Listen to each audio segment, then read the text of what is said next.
Gravando. Bom dia. Bom dia. Quer aparecer no YouTube, né? Quer ter os 2 segundos de fama. Pena que ninguém vê meu YouTube, ninguém vê meu canal. Então, vai ser fama só pro Joaquim, ele é o único que vê os meus vídeos. Vamos lá. Então hoje eu vou falar sobre empirismo. A gente ficou aí muitas aulas falando sobre racionalismo e focamos só no René Descartes, ainda que tenham outros racionalistas, por exemplo, Leibniz, Gottfried Leibniz, acho que é o nome dele, uma coisa assim. Mas o racionalista mais importante é o Descartes, e aí para entender o racionalismo a gente deu uma dissecada no pensamento cartesiano. Eu acho o racionalista mais importante Platão. Mais importante aonde? Em Platão? Não entendi, Gabriel. Eu acho Platão um racionalista mais importante que o Descartes. Ah, então, mas a gente não costuma chamar Platão de racionalista, assim. A gente costuma chamar o Platão mais de idealista, no sentido de que ele tem uma crença na existência das ideias. O que eu quero dizer com isso? Justiça, sensibilidade. Isso, essas ideias, as ideias que tem na nossa cabeça, elas não existem apenas dentro da nossa cabeça. Essas ideias, elas têm uma existência externa. Elas existem no lugar que a gente traduz como sendo o mundo das ideias para Platão. Então, o Platão ele defende assim que existem duas realidades. A realidade ela se divide em dois mundos. O mundo, o mundo das formas, que seria esse mundo material que a gente vive, e o chamado mundo das ideias, que seria tipo assim um céu, falando assim de um modo bem grosseiro para vocês entenderem. Existe um céu, onde nesse céu estão as formas perfeitas de todas as coisas. Então existe o mundo das formas e o mundo da matéria. Realidade inteligível. Isso, que é realidade inteligível, mas é inteligível porque a gente alcança essa realidade com a mente, Isso. não com os sentidos. Só que essas ideias, por exemplo, a gente pensa assim, justiça, a ideia de justiça. Em Platão, a justiça não é apenas uma ideia que está dentro da nossa cabeça. Existe realmente alguma coisa chamada justiça. Ela tem uma existência que não é material, tem lá a sua, sei lá, a sua dimensão própria, digamos assim, que é alcançada apenas pela razão. Então ele é racionalista no sentido de que a verdade, o conhecimento verdadeiro, é alcançado somente pela razão. Porém, ele é mais do que um racionalista porque ele acredita que as ideias têm existência fora da mente. Então a gente chama ele de idealista. O Descartes, por sua vez, ele não acha que as ideias têm existência fora da mente. O conhecimento ele é algo somente interior à mente. Ah, mas é claro que as nossas ideias elas dizem respeito às coisas que existem. Mas as ideias elas não têm existência. O que tem existência são as coisas, não as ideias. Então, por isso que a gente não chama o Descartes de idealista, como chamou Platão. E é por isso que a gente chama Platão de idealista e não de racionalista como Descartes. é uma diferença sutil, poderia dizer assim, para vocês, mas que no fim das contas faz toda a diferença. Tá? Então assim, Rafael, mas o Descartes acredita em Deus. Sim, mas para Descartes, Deus não é só uma ideia. Deus existe realmente. Existe uma coisa chamada Deus. Certo? Deus não é uma ideia, Deus é um ser que existe. Agora, por exemplo, não existe liberdade. Liberdade não existe um objeto chamado liberdade. Liberdade é um conceito, é uma ideia da nossa cabeça. Então, mas para você ser livre tem que existir liberdade. Sim, mas a liberdade não é uma coisa em si. A liberdade é um conceito que diz respeito a alguma coisa. Mas essa alguma coisa não é a ideia. Essa alguma coisa é alguma coisa, não é a ideia. Para Platão, o que existe é a ideia. A própria ideia existe. Certo? Essa é a diferença. As nossas ideias correspondem a alguma coisa, em Descartes. Mas para Platão, não. Para Platão, as ideias têm existência própria. Então, por exemplo, a gente pensa em humanidade. Nós todos somos seres humanos. Para Platão, existe uma coisa chamada humanidade. Existe uma essência chamada de humanidade, da qual todos nós somos cópias, somos imitação. Então, todos nós somos humanos, porque em alguma medida nós somos uma cópia dessa ideia de ser humano que existe no mundo das ideias. Em Descartes não é assim. Em Descartes, humanidade é uma ideia, é um conceito, mas que não tem existência própria. É um conceito que a gente usa para descrever alguma situação no mundo. Mas a ideia de humano, a coisa humano, não existe em si. É só um raciocínio, uma ideia. Essa é a diferença. Então, a gente não costuma chamar Platão de racionalista. Ainda que sim, ele seja um racionalista. Né? Porque ele não confia nos sentidos. O Platão ele não confia no conhecimento oriundo dos sentidos. O Platão também defende a ideia de conhecimento inato, né? A ideia de conhecimento. Ele defende a teoria das ideias inatas. A gente nasce com algumas ideias já gravadas na gente, assim como Descartes defende também, né? Que nós temos ideias que nascem conosco, mas o Platão acredita na existência, coisa assim, material, né? Mas externa.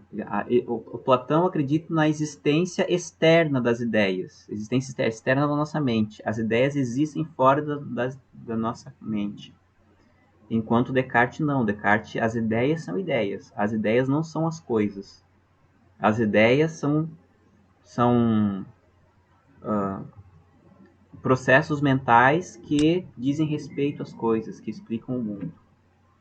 Essa é uma diferença fundamental.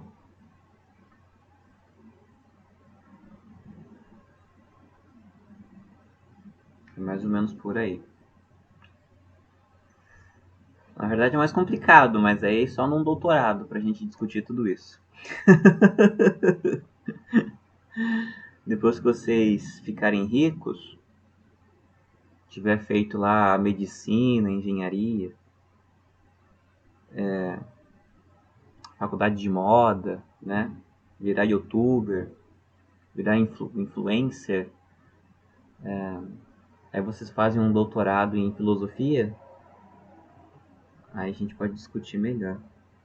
Rafael, por que não fazer doutorado direto em filosofia? Gente, porque não dá futuro não. No Brasil não dá futuro. A não ser que vocês queiram, né? Mas aí tudo bem.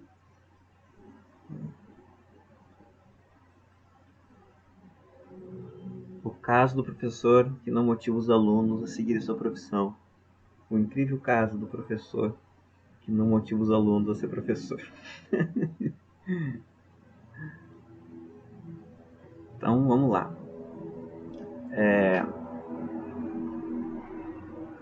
Deixa eu pegar esse gancho então aí das ideias inatas que eu falei, né? Do Platão e do Descartes. Lá na primeira aula dessa nossa etapa, quando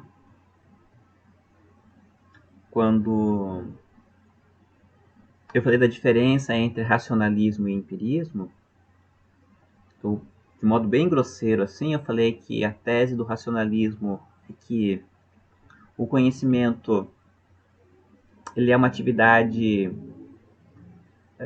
prioritariamente racional, então a gente não depende dos sentidos para conhecer a verdade, né? Conhecer a realidade. Quando eu digo assim conhecer a realidade, eu quero dizer é conhecer as coisas como elas são, como elas exatamente são. O real é aquilo que é, enquanto aquilo que é falso, quer dizer, aquilo que não é real, a gente chama de falso. O que é o falso? O falso é aquilo que parece, mas não é. Tem a aparência de ser alguma coisa, mas não é aquilo.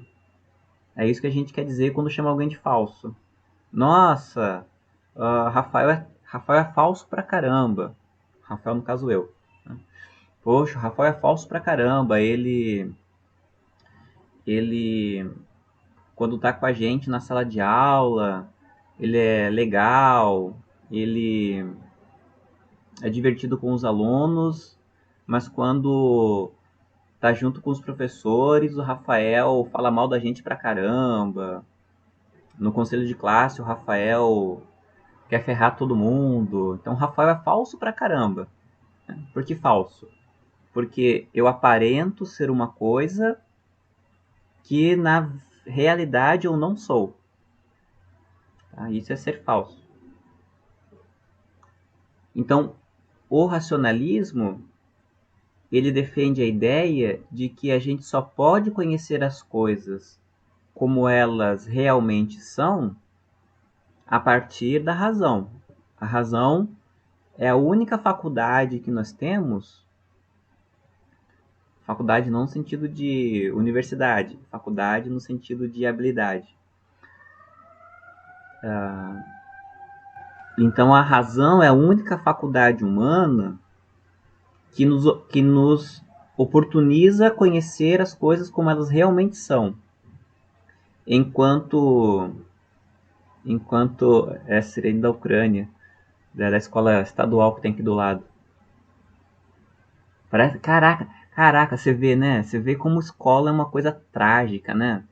O som, o som do fim da aula ou o som do início da aula é uma sirene de guerra. Caraca, que tragédia, né? Que tragédia. Mas é que tem uma escola estadual. E a escola estadual fica na esquina, fica lá na frente, fica a uns, a uns 400 metros aqui de casa. E dá pra ouvir o som certinho, né? Mas é melhor o som da sirene do que o som da Igreja Universal, que tem exatamente aqui do lado. Tem os cultos da Igreja Universal e aí quando começa a sessão lá de descarrego, dá pra ouvir o capeta falando, berrando às vezes, né? Aí dá pra ver o pessoal falando assim, sai! E sai! E sai! O Joaquim fica fulo da vida, né? O Joaquim já odeia o capeta, porque como o culto é cedo, né? O capeta baixa cedo aqui na igreja. Sempre na hora de expulsar o capeta, o Joaquim acorda, porque a igreja berra, né? Fica berrando. Aí o Joaquim já tem ódio do capeta, porque o capeta sempre acorda ele cedo. Enfim. Bobagem, né? Ah, que bobagem. Depois eu edito isso no vídeo e tiro. Que bobagem.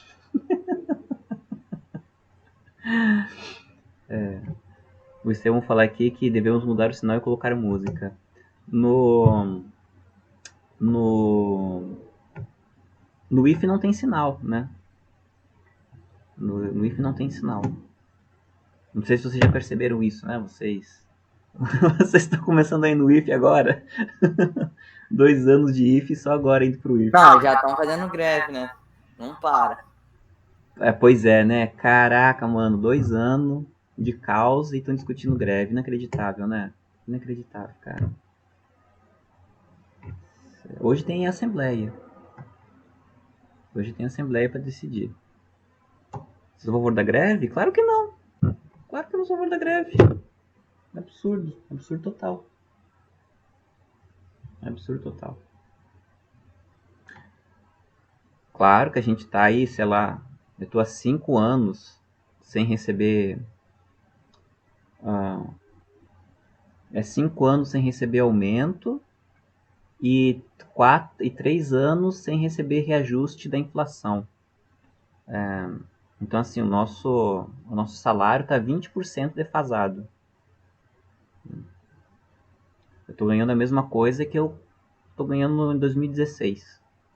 Então, né, desde 2016 que não tem reajuste. Então, nesse sentido, é claro, é injusto a gente tá sem aumento, né? Sem reajuste. Todo mundo merece pelo menos ter o reajuste da inflação, né? Porque se a inflação teve 4%, se a gente não tem um aumento, a gente fica ganhando 4% menos, né, em relação às coisas. Mas isso defendo para todo mundo. Todo trabalhador merece reajuste, pelo menos a recomposição salarial, né? Pelo menos. É o mínimo, né? Porque assim, tem o reajuste e tem o aumento. Então, reajuste é quando você dá o valor da inflação para você pelo menos não perder o valor da inflação. Aumento é quando assim, a inflação for de 2% e você ganha um aumento de 10%. Então você ganhou aumento de salário porque você ganha mais do que a inflação, percebe? Mas todo trabalhador devia ter direito de pelo menos ter a recomposição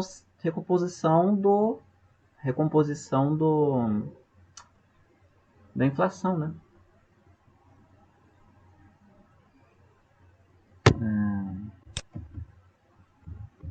Aí o Gabriel falou, o professor do IF ganha bem também. Assim, a gente ganha bem, mas também gasta bem, né?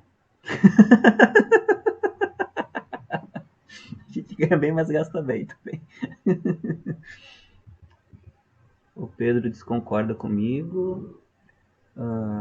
A pandemia podia ter feito as pessoas repensarem essa ideia de greve por um período indeterminado. Muito doido. O problema é que é mais complexo, assim, né? Na verdade, quem começou a discussão de greve, quem colocou aí, quem acendeu o pavio foi o presidente quando disse que ia dar aumento só para os policiais. Aí a galera falou assim, opa, pera lá. Não, vai escolher só um para dar aumento? Se é para dar aumento, tem que dar aumento para todo mundo. Ou ninguém ganha ou todo mundo ganha.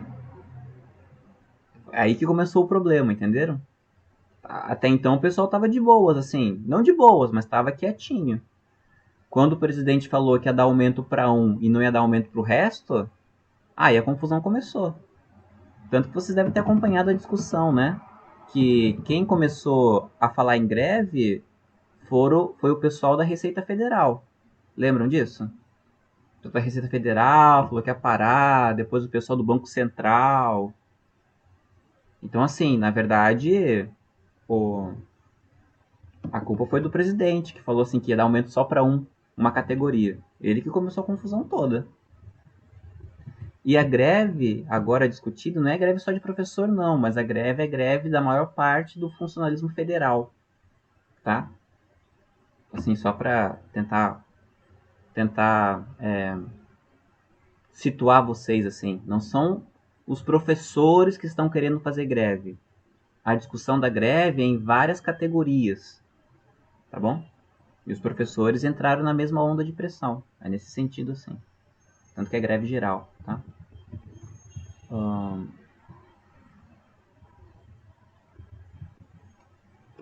Falaram aqui que eu tenho censo.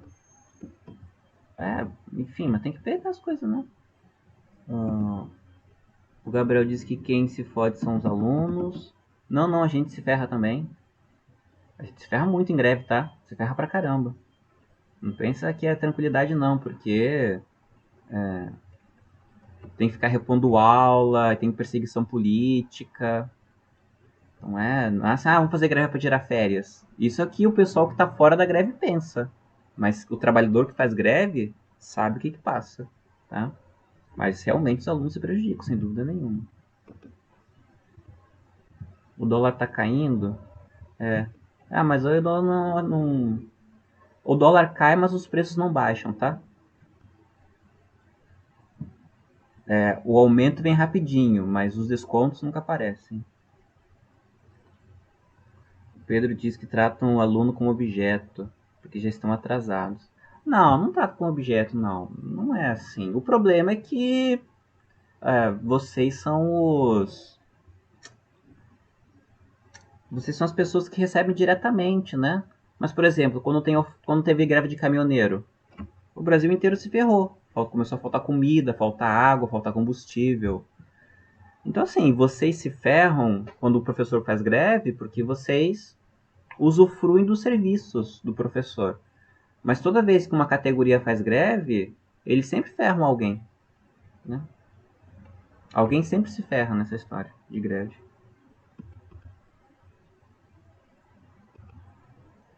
O Pedro diz que a gente vai se ferrar, mas vai conseguir o que quer.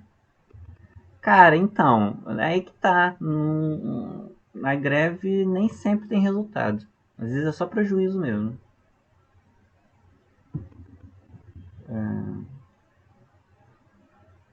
O Estevão disse que estamos no meio de uma guerra. É complicado, gente. Vamos ver. Hoje vai ter assembleia. Hoje à tarde vai ter assembleia e o pessoal vai decidir. Eu sei que o Instituto de Minas já fez greve. Eu acho que é o Instituto Federal do Sul de Minas, eu acho. Mas não é greve de professor, é greve dos técnico-administrativos. E agora é o tiroteio, né? Teve a sirene, agora não, é o tiroteio. Tá, tá, tá, tá, tá. É a furadeira do vizinho aqui. E a. Qual foi? E a Universidade de. A Universidade de Juiz de Fora fez greve.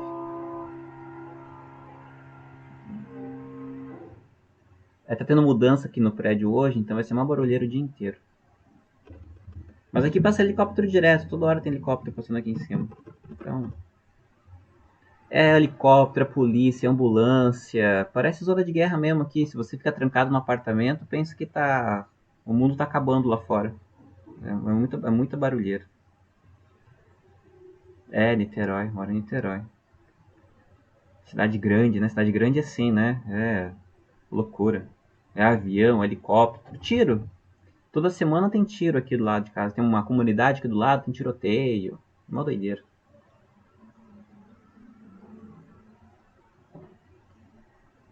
Se eu conheço Gabriel Monteiro?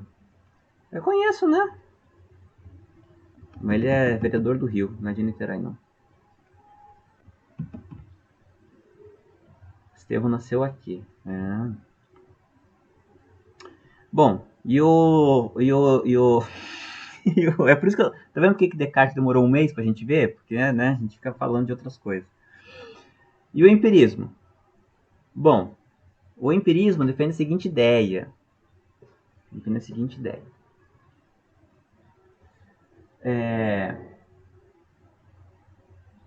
Ele é contra a noção de que a gente nasce com algumas ideias, com ideias inatas. Os empiristas, eles não acreditam nisso. O empirista defende que todas as ideias nossas, todo o nosso conhecimento, vem pelos sentidos, pelos 5 sentidos.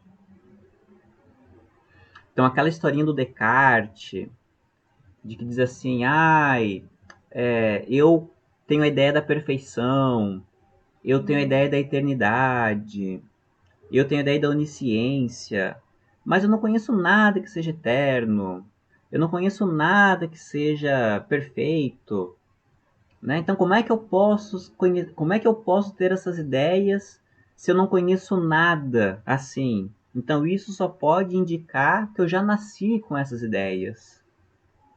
Tá? Essa historinha do Descartes, os empiristas eles não concordam.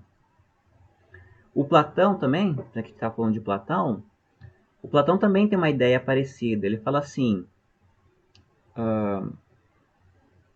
o Platão acredita que nós temos corpo e alma. Nós temos duas partes, né? O corpo e a alma.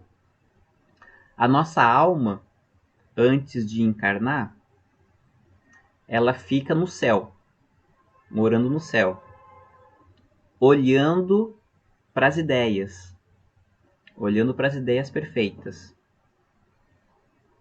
Aí, quando a gente nasce, quando a gente encarna, a nossa mente, a nossa alma sai do céu e vem para o corpo. A gente nasceu. E nessa passagem do céu para a terra, a gente esquece das coisas.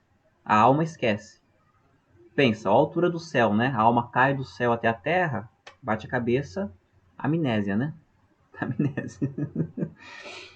Então, quando a gente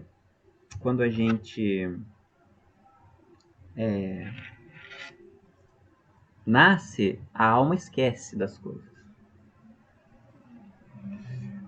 Quando a gente começa a usar a razão, a fazer filosofia, a nossa alma começa a lembrar das coisas que ela já sabe. Isso segundo Platão.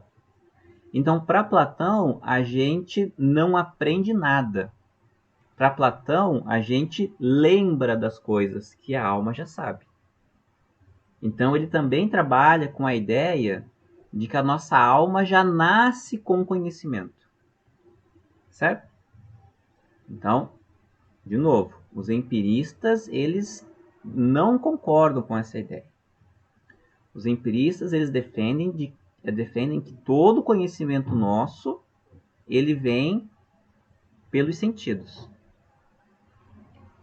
Um dos principais nomes empiristas é um cara chamado John Locke,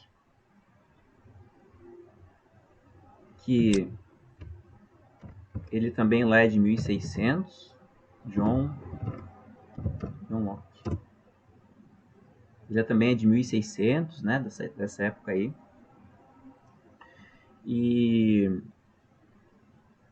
o John Locke, ele escreveu sobre teoria do conhecimento, né? Como é que era o nome do livro dele? Era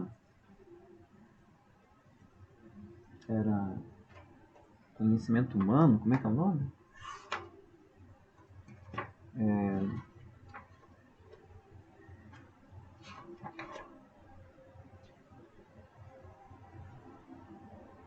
É Ensaio acerca do entendimento humano. Ele escreveu em 1690. Então, John Locke está mais perto de 1700 do que de 1600. Você tem muito livro comunista aí na estante? Não. Assim, isso quer dizer livro comunista? Livros de comunistas ou livros que falam de comunismo? Tem diferença, né? Mas não tenho não. Tenho.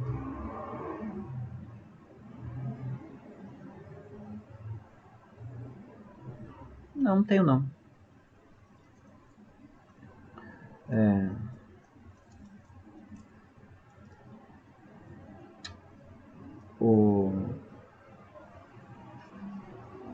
Aí o John Locke, ele é um cara que escreveu sobre teoria do conhecimento, mas o John Locke também escreveu muito sobre política.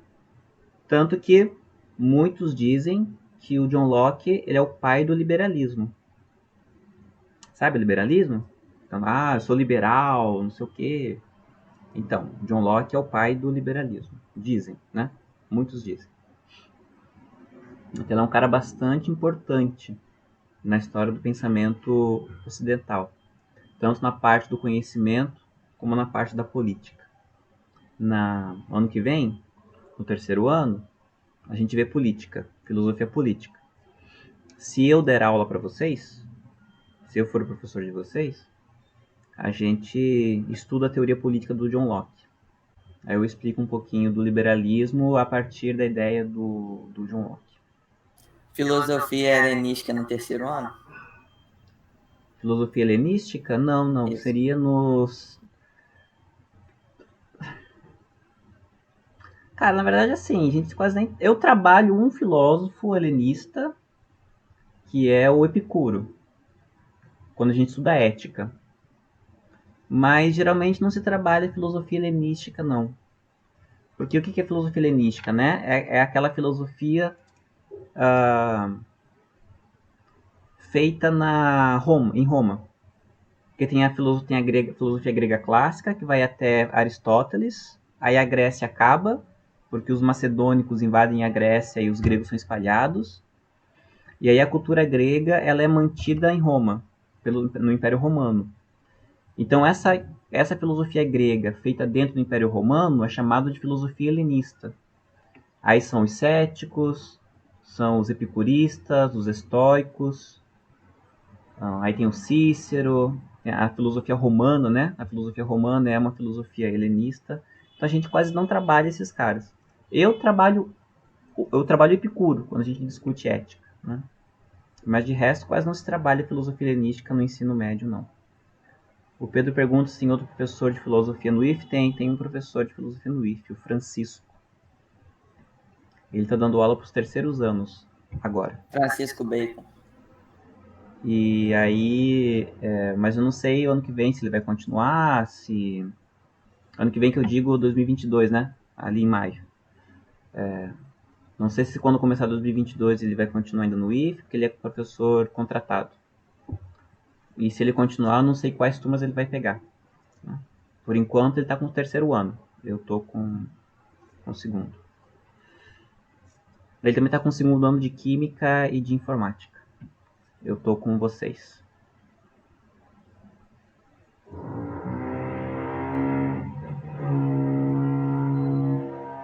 O Jana pergunta, não, é assim, no IF tem dois tipos de contrato, né? Tem o professor efetivo, que sou eu. Então eu passei no concurso para ser efetivo. Eu só saio do IF quando me aposentar. Ou se eu pedir demissão, né? Ou eu me aposento ou eu peço demissão. E tem um professor contratado, que fica 2 anos no máximo. Ele fica por um tempo. Né? Ele tá substituindo um professor, ou ele está ocupando uma vaga que está ociosa até um professor efetivo assumir essa vaga. Entendeu? São dois tipos de professor. Então, eu sou efetivo. Eu só saio do IF quando me aposentar ou se eu pedir demissão. Ele não. Ele tem um contrato de no máximo 2 anos.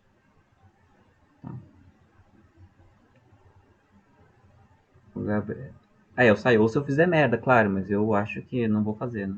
Pelo menos não pretendo.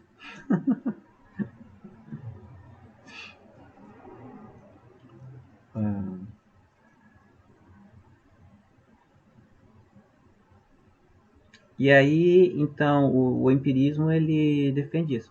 Então, o John Locke ele fala assim, que a nossa mente, nós seres humanos, nós somos como uma folha de papel em branco. É uma folha de papel em branco, aonde a experiência dos nossos sentidos ficam registrados na mente. Então, assim, é como se os nossos sentidos fossem um lápis, e à medida em que nós vamos experimentando o mundo, essas experiências ficam registradas na nossa mente. É assim que a gente conhece as coisas. Por exemplo, né? Não adianta você chegar para uma criança pequena e dizer assim, não coloca o dedo na tomada que você vai tomar choque. A criança não sabe o que é choque. Ela não sabe. A maneira que ela descobre a experiência do choque é metendo o dedo na tomada. Aí ela percebe, poxa, agora eu entendi o que é choque. Aí depois dessa experiência, fica gravada na mente essa experiência. Aí isso é o conhecimento. Certo? É assim que o John Locke e os empiristas em geral dizem que a gente conhece. Então o John Locke ele fala assim, que existem dois tipos de ideias na nossa mente. As ideias simples e as ideias complexas. As ideias simples são aquelas ideias que estão mais próximas da experiência. Então, por exemplo, eu sei que o beliscão dói. Ai, porque eu belisquei. Ideia simples, é a ideia próxima à experiência. E as ideias complexas. Essas são a relação que a gente faz entre as ideias, entre as experiências. Então, assim,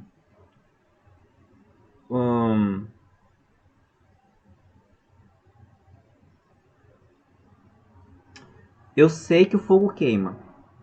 Eu coloco a mão no fogo e queimou. Então ficou registrado essa informação na minha cabeça. Fogo queima.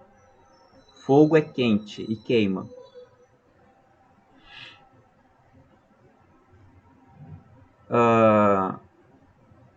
Eu não preciso colocar a mão no fogo de novo para saber que o fogo queima. Eu já sei. E eu também, a partir das relações, eu não preciso colocar a mão em alguma coisa que acabou de sair do fogo para saber que ele queima. Então, eu sei que o fogo queima. Eu vejo que tem uma barra de ferro numa fogueira. Eu não preciso ir colocar a mão na barra de ferro para saber que ela vai queimar a minha mão. Por quê? Pela informação que eu tenho de que o fogo queima, eu consigo fazer uma ideia complexa. Se o fogo queima, eu sei que alguma coisa que está no fogo esquenta, e se eu colocar a mão nessa coisa quente, eu vou queimar minha mão também. Deu para pegar mais ou menos a ideia? Então é uma ideia complexa. A gente vai fazendo a relação entre as informações e isso vai dando um contexto. Por isso que a gente não precisa experimentar todas as coisas para conhecer. Porque a partir da relação entre as informações, a gente vai construindo ideias. Certo? O Gabriel pergunta quantos anos tem meu filho? Tem 7 anos e 10 meses. E 9 meses.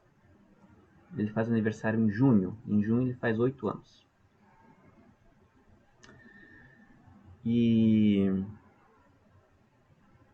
Então, assim, todo o nosso conhecimento, ele vem das experiências.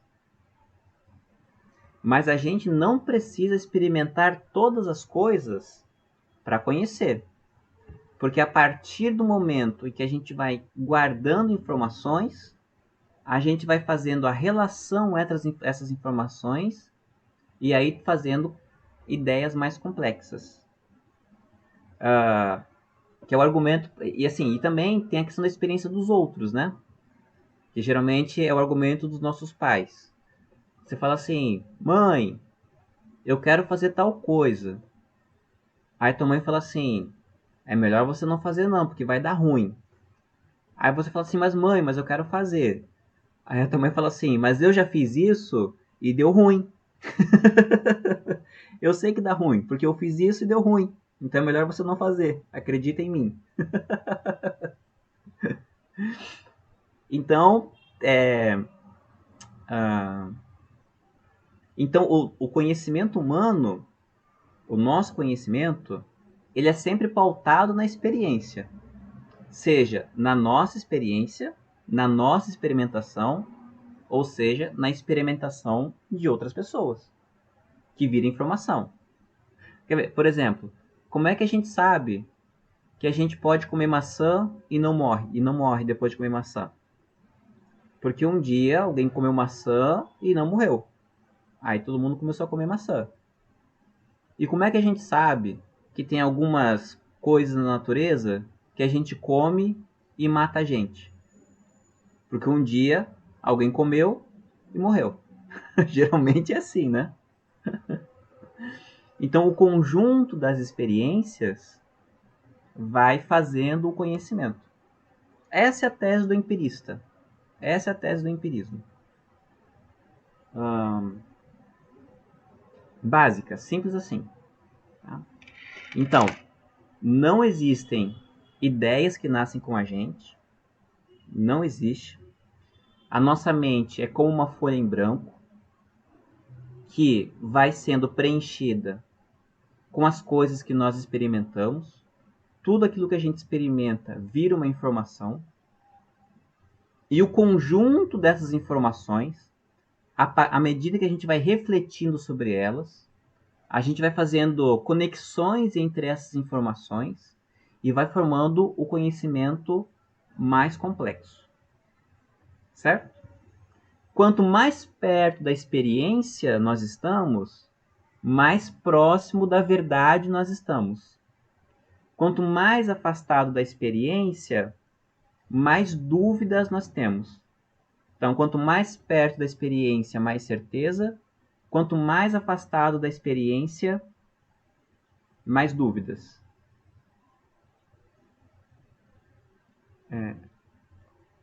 Vou usar um exemplo aqui que é um assunto que geralmente aparece, né? A questão lá de Sócrates. Sócrates existiu ou não existiu? Olha, já passaram 2.500 anos. Então, assim, certeza que ele tenha existido, eu não tenho. Né? Eu tenho mais dúvidas do que certeza. Então, Mas tem um eu acho que cara chamado ele fala. Platão que disse que teve aula com Sócrates. E o Platão escreveu no livro dele que conheceu Sócrates. Então, confiando na experiência do Platão, eu acho que Sócrates existiu. Mas e se Sócrates for um personagem do livro dele? Então, mas é isso que eu estou dizendo, né? Eu estou confiando que o Platão esteja falando a verdade. E não só o Platão, mas as outras pessoas também falando, né? Porque não é só Platão que falou do Sócrates. Teve outras pessoas que falaram também desse cara chamado Sócrates.